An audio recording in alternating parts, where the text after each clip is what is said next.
For the very first time in 100 years, Tinubu have ended the North military dominance,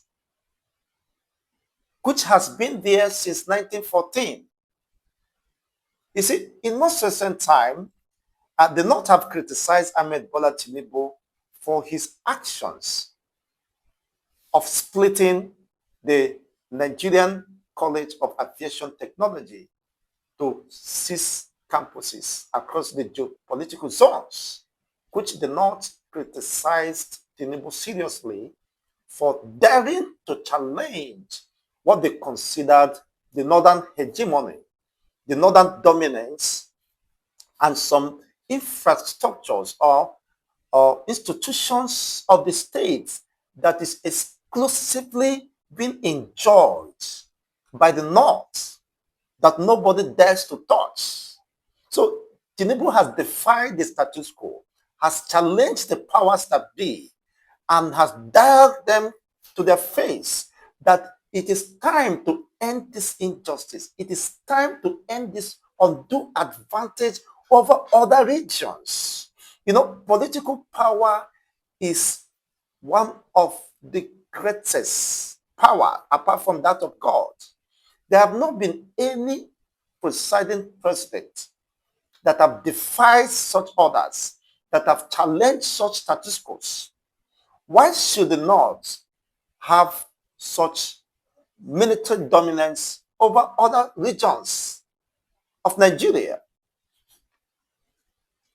In a country where we have multi-plural ethnic nationalities and different interests, yes, in Nigeria today, what would have moved the North to challenge Tinubu's action? Some people might not know, regardless of the economic woes and devaluation of Naira and inflation that have brought untold hardship on Nigerians. There are more to what the North are pressing in terms of removing Tinubu from office. They are not just pushing to remove Tinubu from office just because of the hardship. Because Tinubu have stepped on northern toes. He have defied the status quo. He have challenged them. You see, for the first time in 100 years, the Nigerian military training depot has been an exclusive dominance of the North. The Nigerian College of Aviation is sited in the North, Kaduna State, Zaria precisely. You have the Nigerian Defense Academy and other military infrastructures and facilities has been sited in the northern part of the country, unchallenged. You can imagine the entire military facilities, training, operation, promotion, and the rest of that is being decided in the North. If you're a military cadre or officer or personnel, if you're not being trained in Zaria, you won't be given any opportunity for growth. So, what does that imply? That the North have enjoyed undue advantage, exclusive dominance, controlling the outcome of dictating or influencing the outcome of whatever training year or process or decision that could be taken. But the North do not understand there should be needs for balance in the system. That the action taken by, reportedly to have taken by Ahmed Bola Tinubu 7 months ago was vehemently resisted and fought against by an average northern oligarch. Some came publicly, they could no longer hide their feelings of disappointment or frustration. They came out to challenge Ahmed Bola Tinubu that this is not going to happen. That the North have enjoyed exclusive hegemony or dominance of these institutions colonial era, and no power, including Tinubu, could alter it. What does that mean? That the North feel it is their birthright. It is their birthright, possibly the right of ownership of Nigeria is their exclusive right entrusted to them by the British, and no power could alter that. It was an arrangement with the British that they will continue the exclusive dominance of the Nigerian state, so that they could have undue advantage. They could dictate, of course, who becomes the president of Nigeria, who controls the resources of the country, unchallenged. Because when they have the population in the military or military personnel or hierarchy, they will dictate politically, economically, and otherwise, security-wise, how the country should be run. Now, the issue here is the action or steps taken by Ahmed Bola Tinubu is commendable. One, to split the campuses of the Nigerian College of Aviation and Technology. And this definitely will not end there, because there are other strategic institutions that must be touched in the course of restructuring.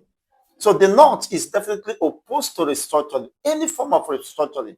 Shockingly, even the Vice President Shetima, having the same joint ticket with Tinubu, said restructuring under my foot.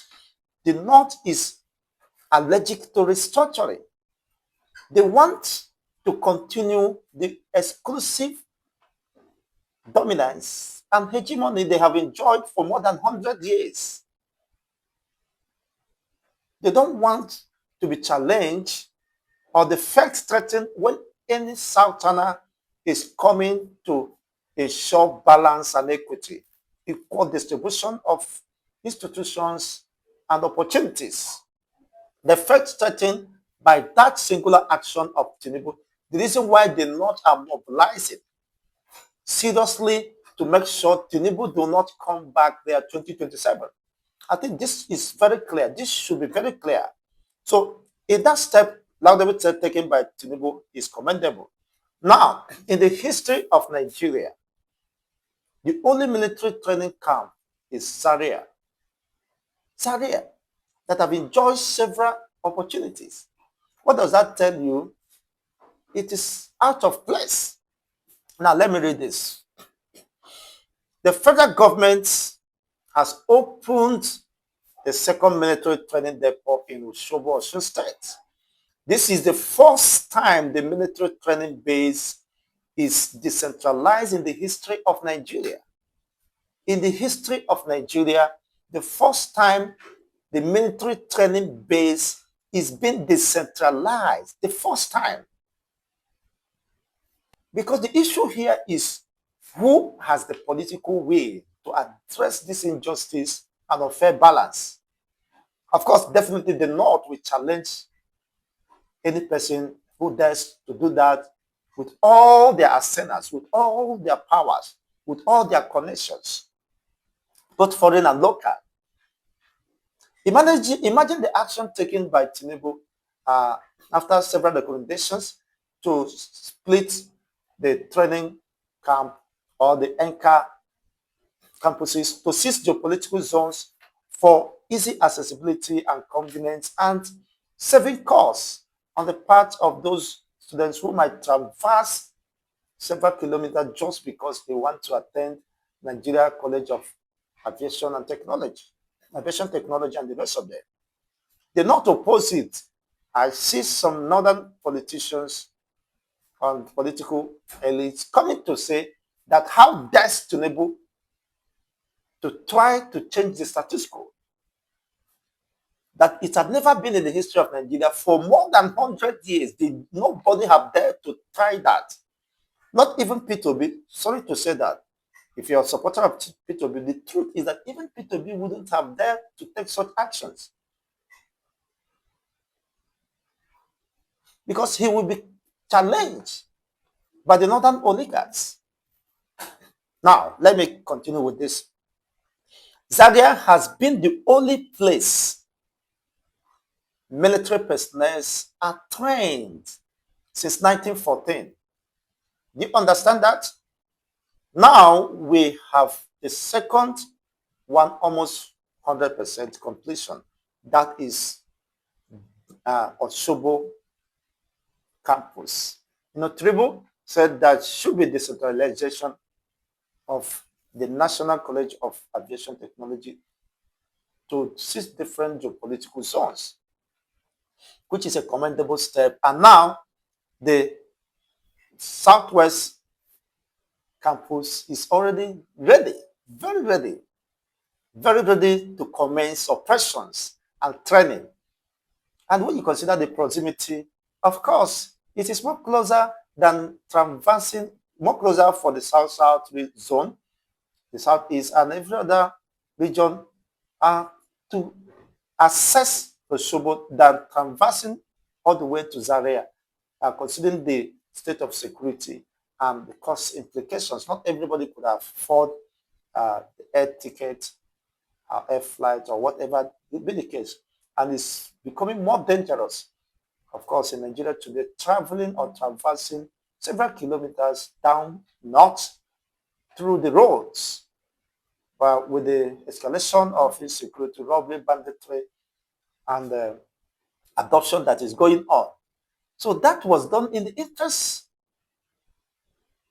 of the nation, but the North said the felt threatened, the felt they are being stabbed, the fact that their birthright is being stripped of them.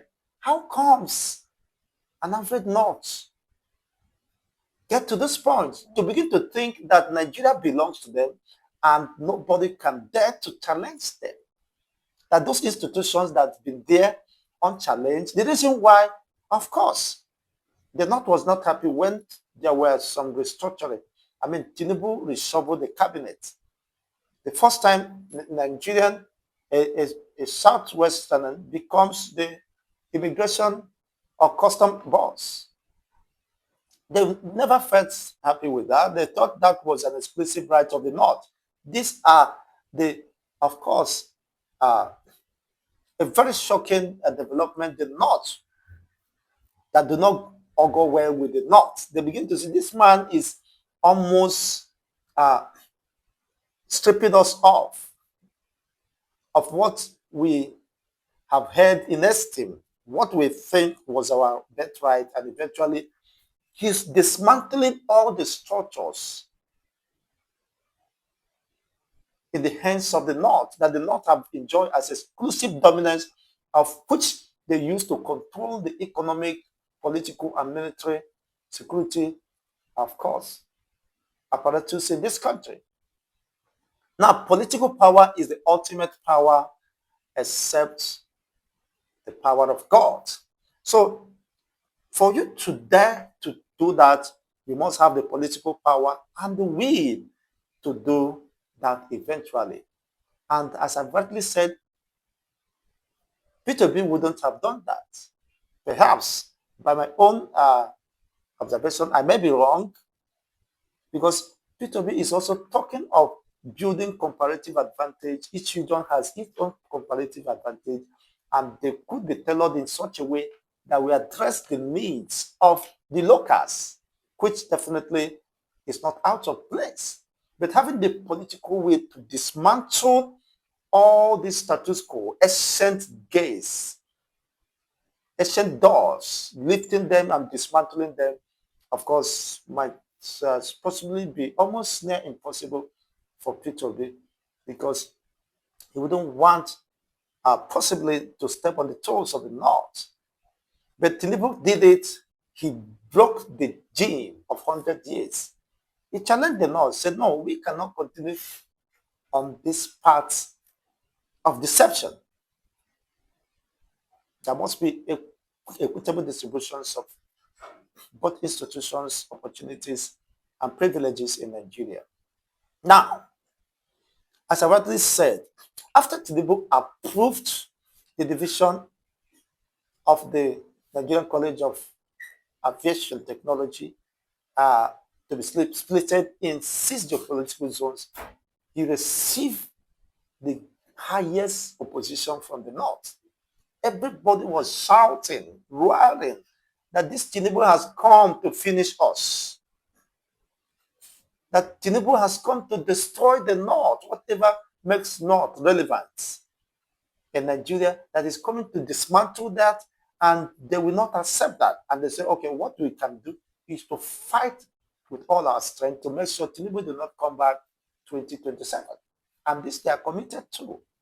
Now, it behoves on Tinubu and the South to play their card very well and be able to convince majority of the Southerners that, yes, that the move is taken is in the interest of everyone and not in the pursuit of his election bid.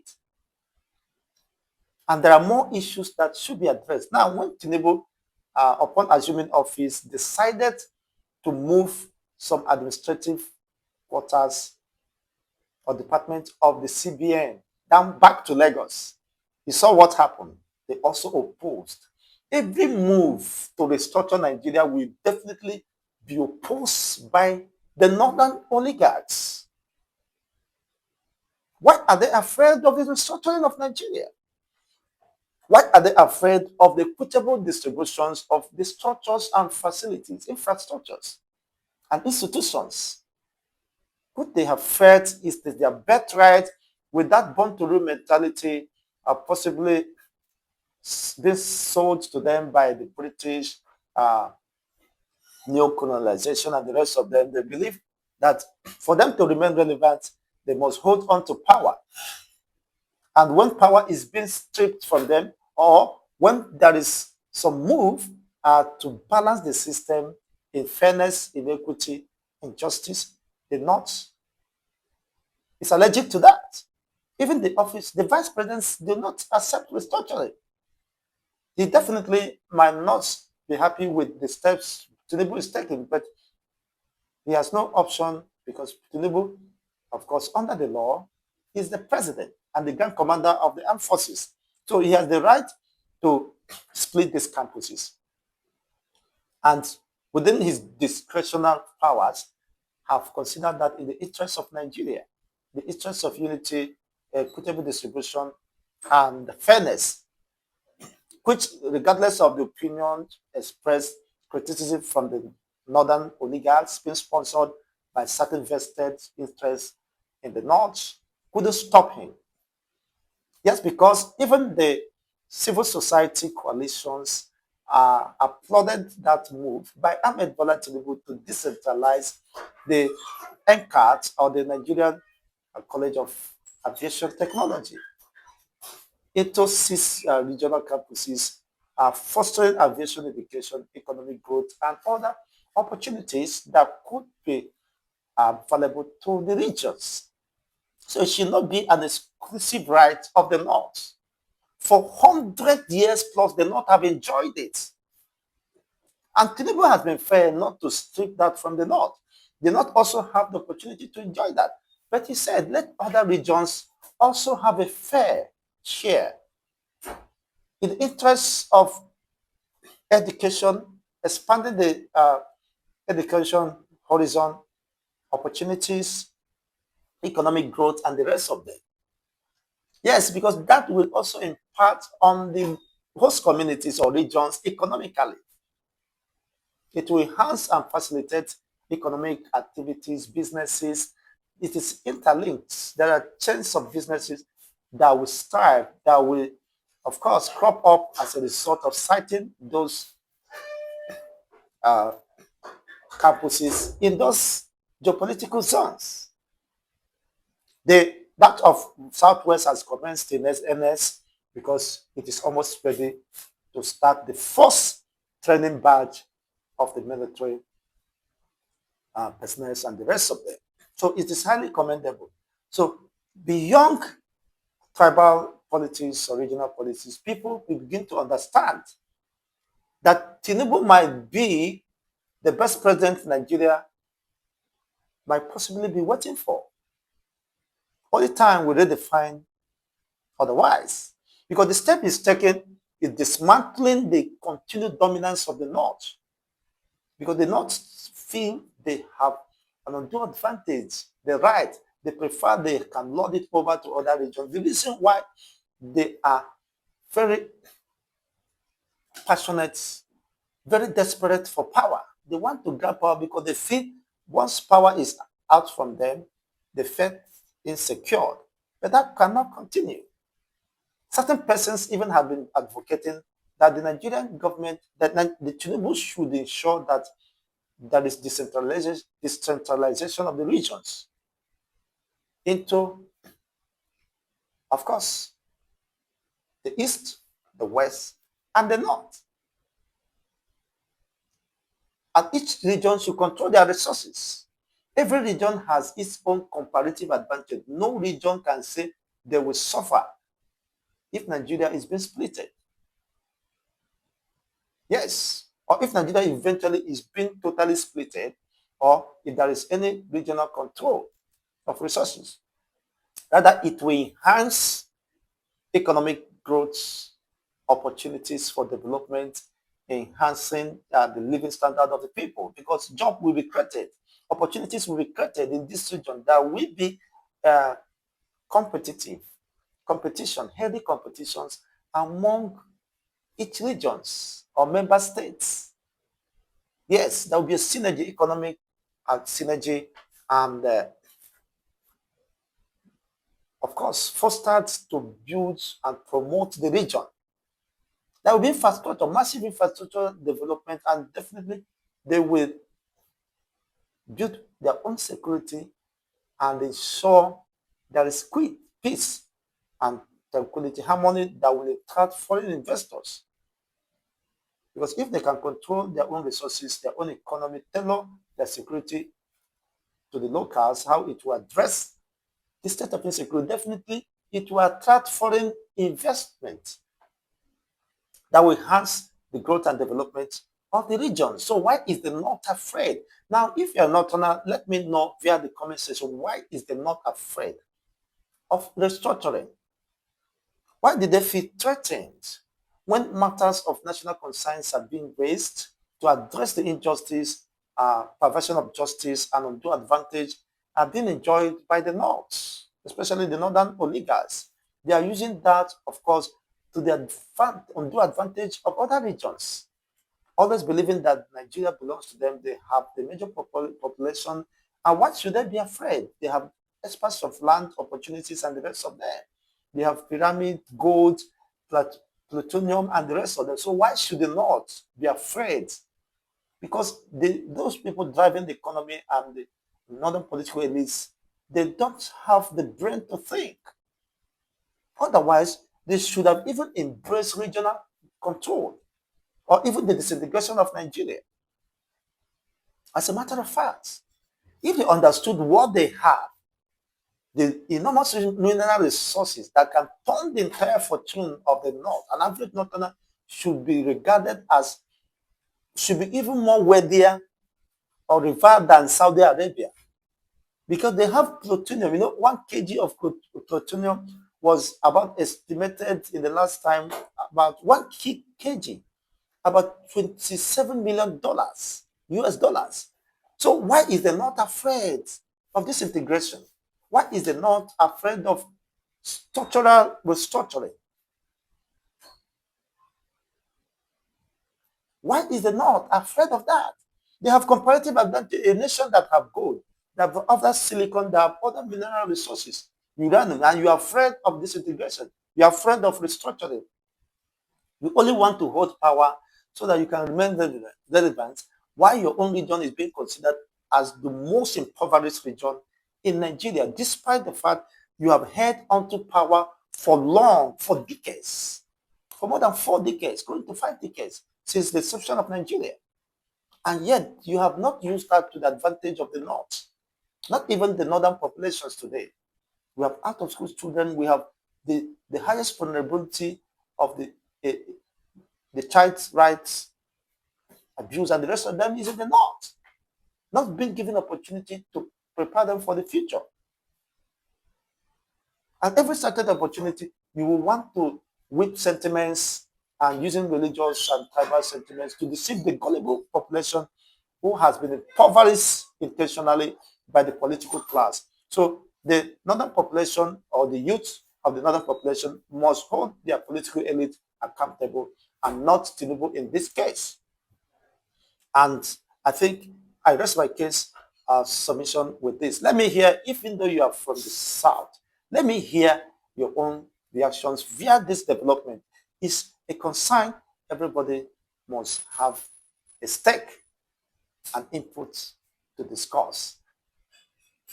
Thanks for watching. Don't forget to like, share, and subscribe for more political updates.